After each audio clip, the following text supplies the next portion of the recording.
সাতক্ষীরা শ্যামনগরের ঘোরাঘুরি শেষ করার পর আজ আবার নওপাড়াতে ব্যাক করলাম। মূলত হাতে 2-1 দিন সময় নিয়ে গিয়েছিলাম শ্যামনগরে ঘোরাঘুরির উদ্দেশ্যে। শুধুমাত্র ঘোরাঘুরি বললেও ভুল হবে, একটা ফ্যামিলি গেট টুগেদার ছিল, তো সেখানে অ্যাটেন্ড করার জন্যই অনেক মাস পর গিয়েছিলাম। অ্যান্ড আজকে অনেক ভোরবেলা বাসা থেকে বের হয়েছিলাম, যেহেতু দূরত্বটা অনেক, তাই রাস্তায় আর কি সকালের ব্রেকফাস্টটা সেরে নিয়েছিলাম। অ্যান্ড দুপুরের ভেতরেই, অর্থাৎ আমরা যখন নওপাড়াতে এসে বাসায় এসে পৌঁছেছি তখন সবেমাত্র জোহরের আজানটা শেষ হয়েছে। আর আজকে আমরা পরিবহনে আসতে চেয়েছিলাম বংশীপুর থেকে, তবে বংশীপুর থেকে যেহেতু বিআরটিসি কাউন্টার ছিল, তো আমরা আজকে বিআরটিসিতে এসেছি এবং চুপনগর অব্দি এসে চুপনগর থেকে আবার ডিরেক্ট নওপাড়াতে এসেছি। হসপিটাল গেটে নেমেছি আমাদের বাসার সামনে। তো মূলত আজকের এই ভিডিওটা থাকবে আমাদের শ্যামনগর থেকে নওপাড়াতে আসার একটা ছোট্ট ভিডিও, অর্থাৎ শ্যামনগর টু নওপাড়ার জার্নির ভিডিওটা আজকে শেয়ার করবো এই ভিডিওর মাধ্যমে আপনাদের সাথে। তাহলে চলুন দেরি না করে ভিডিওটা শুরু করা যাক। আসসালামু আলাইকুম everyone, this is me Seema from my little page and welcome back to my new video. আশা করছি আপনারা যে যেখানে আছেন অনেক বেশি ভালো আছেন এবং আমরাও ভালো আছি আলহামদুলিল্লাহ। যেহেতু আমাদের বাসাটা শ্যামনগর থেকে একটু ভেতরে, নুননগর ইউনিয়নের ভেতর, সেহেতু আমাদের মেন রোডে আসতে গেলে, অর্থাৎ বংশীপুর আসতে গেলে একটা সাঁকো পার হতে হয় এবং সাঁকো পার হওয়ার পরেই খুব সুন্দর কিছু রাস্তা এবং প্রাকৃতিক পরিবেশের মধ্য দিয়েই আর কি বংশীপুর বাজারে আসতে হয়। এবং এই যে আমরা কিন্তু সেগুলো পার করে, সুন্দর রাস্তাগুলো পার করে অনেক ভোরবেলাতেই বংশীপুর কাউন্টারে এসে পৌঁছেছিলাম। আর যেহেতু বংশীপুর বাজারে রাস্তা সংস্কারের কাজ চলছে, এজন্য রাস্তার অবস্থা কিন্তু খুবই বেহাল দশা বর্তমানে।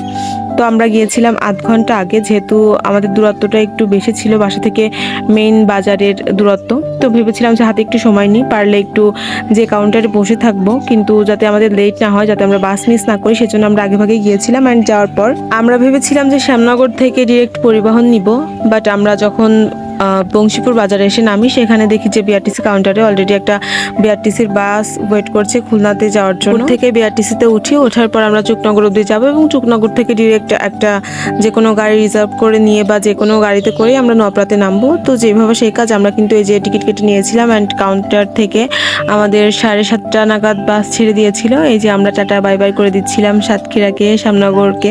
বংশীপুর বাজার ছেড়ে যখন এই যে বাসটা ছাড়ছিল, তখন আমি এই ছোট্ট ভিডিওটা করেছিলাম।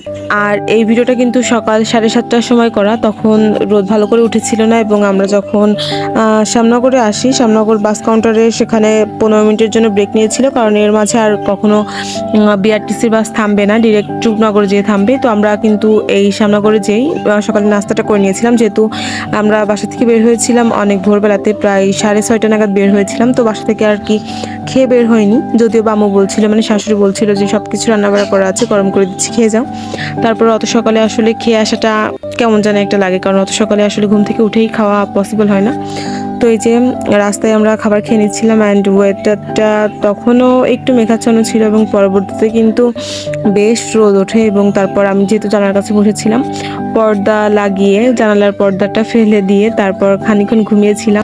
বাস জার্নি হোক বা ট্রেন জার্নি, আমার না একটা বদ অভ্যাস আছে, আমার না জার্নি করার সময় খুব ঘুম পাই। এখন আমি নিজেই 3 বাচ্চার মা হয়ে গিয়েছি, তারপরেও বাচ্চারা ঘুমায়, আমিও ঘুমাই, মানে আপনাদের ভাইয়া আমার আর আমার বেবিদের জন্য ঘুমাতেই পারে না, কি একটা অবস্থা। তো তারপর এই যে বাস চুপনগর অব্দি চলে আসে, আসার পর আমরা চুপনগরের বাস স্ট্যান্ডে নেমে যাই। যাওয়ার পর এই যে চুপনগর টেকার স্ট্যান্ডে যেয়ে আমরা একটু হালকা পাতলা খাওয়া দাওয়া করি, যেহেতু প্রচণ্ড গরম ছিল। তো তারপর যেহেতু আরও কিছুক্ষণ জার্নি করা লাগবে, তো সেহেতু আমরা আরও কিছু নাস্তা কিনে নিয়ে যাই, বেবিদের জন্য ডিম সিদ্ধ আর আমাদের জন্য একটু ভাজা পোড়া কিনে নিয়ে যাই, সাথে একটা বড় পানির পট, কারণ যেহেতু গরম লাগছিল সেহেতু ভাজা পোড়া খাওয়ার পর পানি লাগবে, এটাই স্বাভাবিক। তো এই যে আমরা টেকারের ভিতর বসে তারপর নাস্তাটা কমপ্লিট করে নিয়েছিলাম। আর তারপর টেকারটাও ছেড়ে দিয়েছি। চুকনগর থেকে নওপাড়াতে জার্নি করার সময় আপনাদের ভাইয়া বরাবরই ট্রাই করে যে টেকারের যে সামনের সিটটা একদম ড্রাইভারের পাশের, সেই 2টা সিট আমার আর আপনার ভাইয়ার নেওয়ার জন্য। তো এবারেও কিন্তু সেটাই করেছিল। অ্যান্ড বেবি ছিল আম্মুর সাথে পেছনের সিটে, মানে মাঝামাঝি যে সিটগুলো থাকে সেইগুলোতে। আর আমি আর আপনাদের ভাইয়া যে ড্রাইভারের পাশাপাশি সিটে বসেছিলাম। তো বসেই এই যে নওপাড়াতে আসতে আসতে কয়েকটা সুন্দর লোকেশন, আমাদের ভবদা, তারপর স্লুইস গেট পার হয়ে ভবদার যে সুন্দর রাস্তা, সেগুলোর একটা একটা করে ভিডিও করে নিয়েছিলাম।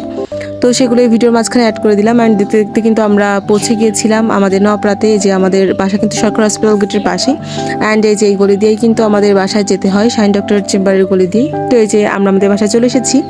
তো এই ছিল আমার আজকের ছোট ভিডিও। আপনাদের কেমন লাগলো অবশ্যই বলে যাবেন এই ভিডিওর কমেন্টে। ধন্যবাদ সবাইকে।